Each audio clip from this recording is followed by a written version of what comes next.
السلام علیکم وعلیکم السلام۔ قاندھی صاحب، پہلی بار بات ہو رہی ہے، ماشاءاللہ بڑی اچھا لگ رہا ہے آپ سے بات کر کے۔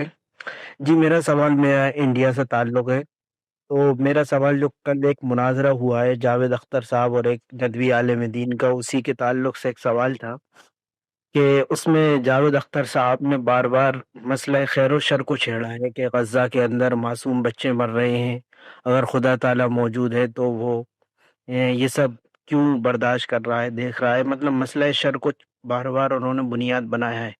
تو میں نے وہ پوری ڈیبیٹ سنی، تو وہ ندوی عالم دین کے جو جوابات تھے وہ مجھے زیادہ متاثر نہیں کر سکے یا تسلی بخش نہیں ہوئے۔ آپ اس مسئلے کو کس نظریے سے دیکھتے ہیں اور آپ کیا جو ہے مطلب اس کی کیا انٹرپریٹیشن کرتے ہیں؟ میرا ایک مضمون ہے الہات کا مقدمہ، وہ میری کتاب مقامات کا حصہ ہے، وہ آپ حاصل کر کے پڑھ لیں۔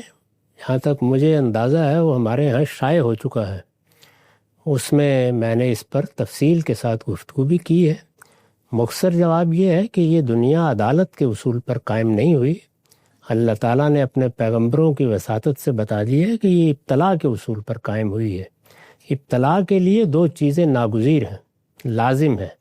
ایک یہ کہ انسان کے ارادہ و اختیار میں اس طرح کی کوئی مداخلت نہ کی جائے کہ ادھر وہ ظلم کرے تو اس کا ہاتھ اللہ تعالیٰ پکڑ لیں، وہ گناہ کرے تو اس کی گردن ناپ لیں۔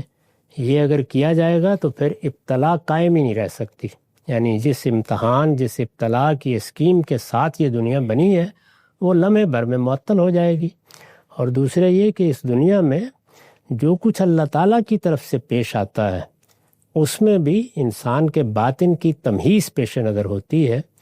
اللہ تعالیٰ نے واضح طور پر بتا دیا ہے کہ ظاہر و باطن کی پاکیزگی کے بغیر کوئی شخص میرے فردوس یا میری جنت میں داخل نہیں ہو سکتا۔ اس کے لیے یہ ضروری ہے کہ اللہ تعالیٰ کی طرف سے بھی تزکیہ ہو اور بندہ بھی اپنا تزکیہ کرے، دونوں چیزیں ضروری ہیں۔